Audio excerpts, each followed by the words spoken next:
Hello guys, welcome back to my channel art Gyan Kala. मैं हूं ज्योति चौहान आप लोगों के सामने।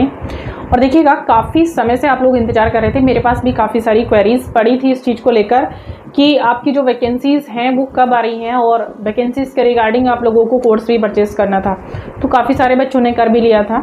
और ये जो वैकेंसीज़ हैं आप देख रहे हैं कि वो आज आ चुकी हैं, यानी नोटिफिकेशन जारी हो चुका है। और इस नोटिफिकेशन से संबंधित जो भी चीज़ें हैं वो आज मैं आपको यहाँ पर बताने वाली हूँ। तो देखिएगा, नोटिफिकेशन फाइनली यहाँ पर जो है अनाउंस हो चुका है और पीडीएफ आपके सामने है। मैंने इसका जो पीडीएफ है वो ग्रुप में भी शेयर कर दिया है, आप लोग ग्रुप से भी इसका पीडीएफ ले सकते हैं। सारी जानकारी आज मैं डिटेल में यहाँ पर बताने वाली। वैकेंसी है फर्स्ट ग्रेड टीचर्स की, और कौन कौन एलिजिबल है कि इसमें अप्लाई करने के लिए, कौन कौन अप्लाई कर सकते हैं, कब से एप्लीकेशन स्टार्ट हो रहे हैं, कब तक एप्लीकेशन यहाँ पर फिलिंग स्टार्ट रहेंगे। तो ये चीज़ें जो सारी जानकारी आज मैं बताने वाली हूँ। फिलहाल जिन लोगों को मेरा बैच परचेस करने के लिए बहुत समय से क्वेरी थी या आगे जो क्वेरी हैं वो लोग ज्वाइन कर सकते हैं। नीचे लिंक दिया गया है, आप उस लिंक से जुड़ जाएंगे। यहाँ पर टेलीग्राम का भी लिंक दिया गया है और मेरा यहाँ पर कॉन्टैक्ट नंबर भी दिया गया है। उस कॉन्टैक्ट नंबर से आप मुझे डायरेक्टली व्हाट्सएप पे मैसेज करेंगे, आपके पास मेरे एप्लीकेशन का लिंक जाएगा। लिंक से एप्लीकेशन डाउनलोड करने के बाद आपको कोर्स का लिंक भी मिल जाएगा, ठीक है। तो चलिए बिना देर किए हुए हम लोग जो है यहाँ पर राजस्थान लोक सेवा आयोग से जो वैकेंसीज यहाँ पर आई हैं उनकी जानकारी के बारे में बात कर लेते हैं। तो देखिए, ये है आयोग द्वारा माध्यमिक शिक्षा विभाग के लिए राजस्थान शिक्षा सेवा नियम 2021 के अंतर्गत प्राध्यापक एवं कोच स्कूल शिक्षा के विभिन्न 24 विषयों के कुल 2202 पदों पर भर्ती ऑनलाइन आवेदन आमंत्रित किए जाते हैं। पद स्थायी हैं एवं विभाग से प्राप्त कुल रिक्त पदों, यानी इनमें पदों में आप जानते हैं वृद्धि भी की जा सकती है, कमी भी की जा सकती है। तो वर्गवार इनका जो विवरण है वो यहाँ से आप लोग देख सकते हैं। तो चलिए, इनका जो वर्गवार है, जो विवरण है वो मैं दिखा देती हूँ। ये हिंदी क्या है, English, Sanskrit, Rajasthani, Punjabi, Urdu, history, political science, geography, economics science, home science, chemistry. नीचे है physics, math, biology, commerce, drawing. तो हमें मेन चाहिए था ड्राइंग से वैकेंसी हमें चाहिए थी। तो ड्राइंग की जो वैकेंसी है वो हमें यहाँ पर क्लियरली दिख रही है आपके सामने। यहाँ पर ये वैकेंसी है और इसकी अगर हम लोग बात करें 3 नंबर पर ड्राइंग की वैकेंसी 35 वैकेंसीज हैं आप लोगों की, और काफ़ी हैं। और कैटेगरीज वाइज यहाँ पर वैकेंसीज दे रखी हैं। तो 35 टोटल वैकेंसी, यानी आप लोगों की जनरल कैटेगरीज की वैकेंसी जो है वो आपकी आती हैं। इसका जो आगे का विवरण है वो मैं आपको बता देती हूँ क्या है। आगे की थोड़ी सी डिटेल है वो आपको समझा देती हूँ। देखिएगा, यहाँ पर दिया हुआ है पंजाबी विषय में अनुसूचित जाति हेतु आरक्षित दर्शाए गए कुल 2 पद हैं। अनुसूचित जनजाति हेतु आरक्षित दर्शाए गए कुल 2 पद। पिछड़ा वर्ग हेतु आरक्षित दर्शाए गए कुल 4 पदों में। तो ये तो आपकी हमें पढ़ना है फिलहाल चित्रकला का, और चित्रकला का यहाँ पर दे रखा है, ये बाकी सब्जेक्ट का है। जैसे हम लोग बात करें यहाँ से चित्रकला का दिया हुआ ये 6 नंबर पे, चित्रकला विषय में अनुसूचित जनजाति हेतु आरक्षित दर्शाए गए कुल 7 पद हैं। उनमें से 3 पद वर्ष 2022 की भर्ती के बैकलॉग के हैं, जिन्हें प्रथम बार अग्रनीत किया जा रहा है, ठीक है। यानी इसमें से 3 पद जो हैं वो 2022 की भर्ती के बैकलॉग हैं और यहाँ पर उनको अनुकृत किया जा रहा है, ठीक है। तो यानी आरक्षित जो पद हैं यहाँ पर वो 7 हैं। क्या है क्वालिफिकेशन जान लेते हैं इसकी। तो क्या क्या क्वालिफिकेशन है, अब देखिए आपका जो है वो 18 नंबर पे है आपकी ड्राइंग पोस्ट। तो यहाँ से दिया हुआ है 1 से 11 तक, 13 से 15 तक, यानी इसमें नहीं है। आपका है ये पद क्रम संख्या 18 के लिए। 18 के लिए जो यहाँ पर क्वालिफिकेशन दी गई है उसके लिए हम लोग पढ़ लेते हैं। यानी आपकी जो ड्राइंग की क्वालिफिकेशन है वो यहाँ से शुरू होती है, वो है पोस्ट ग्रेजुएशन और इक्विवेलेंट का examination recognised by UGC in drawing और qualification declare current there.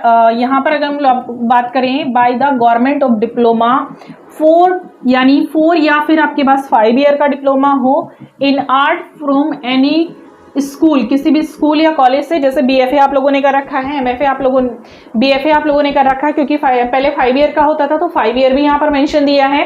4 year का होता है वो भी यहाँ पर मेंशन किया हुआ है। इसमें वो लोग एलिजिबल हैं जिन्होंने, देखिएगा, यूजीसी से मान्यता प्राप्त, आपने स्नातकोत्तर किया हो यानी आपने पीजी किया हो, पोस्ट ग्रेजुएशन आप लोगों ने किया हो। तो पोस्ट ग्रेजुएशन यहाँ पर दे रखा है सीधा सीधा। जैसे इन्होंने 5 ईयर का, यानी अगर हम लोग बात करें खाली बीएफए की, तो वो यहाँ पर एलिजिबल नहीं होना चाहिए मेरे हिसाब से। अभी नीचे मैं देखकर आपको थोड़ा सा और बता देती हूँ इसमें क्या चीज़ें हैं, क्योंकि देखिएगा ये फर्स्ट ग्रेड की वैकेंसी है, 5 ईयर का मांगा है, सीधा सीधा स्नातकोत्तर एक तरह से इन्होंने पूरा यहाँ से क्लियरली मांगा है, और यूजीसी से रिकग्नाइज्ड होना चाहिए। किसी भी आपने आर्ट्स में ये डिप्लोमा लिया हो कॉलेज से, स्कूल से, रिकॉग्नाइज्ड बाय द गवर्नमेंट के थ्रू, ठीक है, तो वो लोग इसमें एलिजिबल हैं, मतलब वो लोग इसमें अप्लाई कर सकते हैं। आयु की जो गणना है वो यहाँ से हम बता सकते हैं। देखिएगा एक चीज और इसमें थोड़ी सी दी हुई है, वो दिया हुआ है पद की अपेक्षित शैक्षणिक अर्हता के लिए अंतिम वर्ष की परीक्षा में सम्मिलित हो या असम्मिलित होने वाला व्यक्ति भी आवेदन करने के लिए पात्र होगा। यानी अगर आप लोग पोस्ट ग्रेजुएशन के फाइनल ईयर में हैं तो भी आप अप्लाई इसमें कर सकते हैं, लेकिन उसे आयोग द्वारा आयोजित प्रतियोगी परीक्षा से पूर्व शैक्षणिक अर्हता अर्जित करने का सबूत भी देना होगा। ठीक है, चलिए ये तो हो गया आप लोगों का। दूसरी चीज क्या है इसमें, आयु की जो गणना है वो न्यूनतम आपकी 21 वर्ष होनी चाहिए और अधिकतम आप लोगों की 40 वर्ष, यानी 40 वर्ष तक ही 21 से 40 वर्ष के जो अभ्यर्थी हैं वो यहाँ पर आवेदन कर सकते हैं। सेकंड चीज है यहाँ से पद क्रम संख्या 4, तो 4 को छोड़कर से सभी पद आयोग द्वारा 2022 में विज्ञप्ति किए गए थे, जिसके तहत आयु की गणना का जो आधार है वो 1/1/2023 को रखा गया है और तत्पश्चात उक्त पदों की जो हेतु विज्ञापन जारी नहीं किया गया था, यानी 1 जनवरी 2023 के लिए यहाँ पर जो है आयु की गणना उसके आधार पर की जाएगी। जो अभ्यर्थी दिनांक 1/1/25 को अधिक आयु के होते हैं उन्हें नियमों में विहित प्रावधानुसार अधिकतम आयु सीमा में 1 वर्ष की अतिरिक्त छूट देनी होगी। यानी जो 1 जनवरी 2025 को अधिक आयु के हो जाते हैं तो उनको 1 वर्ष की छूट मिल जाएगी। ठीक है, पदक्रम संख्या 4 आयोग द्वारा, तो 4 हमारे पास है नहीं पदक्रम संख्या, क्योंकि हमें 18 की ही जानकारी खाली चाहिए थी। ठीक है, अब देखिएगा इसमें क्या क्या चीजें हैं, क्योंकि सिलेबस भी इसका आप लोगों को करना है, तो कुछ चीजें हैं इसमें जो मैं बता देती हूँ और जानकारी के अकॉर्डिंग बाकी आप लोग इसमें अप्लाई कर सकते हैं। इसमें जो पेपर होगा आप लोगों का वही एमसीक्यू में होगा, वस्तुनिष्ठ प्रतियोगी परीक्षा आप लोगों की ये है और परीक्षा का जो विवरण है वो आप लोगों को दे दिया जाएगा। साइट पर इसकी अवेलेबल है, मैं साइट बता देती हूँ, यहीं से आप लोगों का ऑनलाइन एप्लीकेशन फिलिंग स्टार्ट होगा, चाहे तो आप उससे लिंक भी ले सकते हैं, यहाँ पर दिया हुआ है, इसकी साइट दी हुई है rpsc.rajasthan.gov.in पर आप जा सकते हैं डायरेक्टली। अदरवाइज आप लोगों को यहाँ पर जो आर्ट ज्ञान कला का लिंक दिया हुआ है, व्हाट्सएप का भी लिंक दिया हुआ है, वहाँ पर मैं ऑलरेडी ये पीडीएफ शेयर कर चुकी हूँ, तो यहाँ वहाँ से आप ये पीडीएफ ले सकते हैं, उसमें साइट भी लिखी है। और ज़्यादा जानकारी आपको जानना है तो आप इस पीडीएफ को पूरा पढ़ लीजिएगा। अगर कुछ नहीं समझ में आए तो नीचे कमेंट सेक्शन में कमेंट कर दीजिएगा, जो भी आपके डाउट हैं। अगर मुझे लगता है कि कुछ ऐसी चीज़ें हैं जो अभी भी आपको क्लियर नहीं हो रही हैं तो वो मैं यहाँ से क्लियर करा दूंगी। ठीक है, क्योंकि देखिएगा इसमें आप लोगों की नेगेटिव मार्किंग भी है। जैसे नेगेटिव मार्किंग आज के समय में ऑलमोस्ट ज़्यादातर एग्जाम में हो चुकी है और ये फर्स्ट ग्रेड की परीक्षा है, तो इसमें नेगेटिव मार्किंग होना तय है। अब इसमें कैसे कैसे आप लोगों की जो परीक्षा है वो होनी है, तो यहाँ से आप लोग देख सकते हैं। देखिएगा इसमें जो फर्स्ट पेपर है वो भी आप लोगों का रहेगा, यानी यहाँ से दिया हुआ minimum qualification marks of each paper shall be 40%, provided that be percentage fixed as above shall be relaxed by 5% for the candidates belonging to the schedule cards and schedule। आप देख सकते हैं इसमें मतलब सीधा जो है पेपर फर्स्ट का history Rajasthan and Indian history with special emphasis of Indian national movement. तो फर्स्ट पेपर आप लोगों का आएगा, राजस्थान से संबंधित जो हिस्ट्री आप लोगों की वो पूछी जाएगी, यानी जीके के तौर पर पूछा जाएगा। सेकंड है मेंटल एबिलिटी टेस्ट आप लोगों का दिया जाएगा, सेकेंडरी लेवल का है। मैथमेटिक्स है इसमें सेकेंडरी लेवल का है। लैंग्वेज एबिलिटी टेस्ट है, हिंदी और इंग्लिश का भी है इसमें। साथ साथ करंट अफेयर्स है आप लोगों का, जनरल साइंस है, इंडियन पॉलिटिकल साइंस है, ज्योग्राफी ऑफ राजस्थान की पूछी जाएगी। एजुकेशन साइकोलॉजी है, एजुकेशनल मैनेजमेंट, एजुकेशन श्रेणियों और जो है आप लोगों का Rajasthan right of children to free and compulsory education act 2009 के अंतर्गत। तो थोड़ा सा मैं मानती हूँ जो फर्स्ट पेपर है मेनली राजस्थान के बच्चों के लिए भी थोड़ा सा टफ हो सकता है। पेपर तो ऑलमोस्ट यहाँ का बहुत अच्छा आता है, नो डाउट।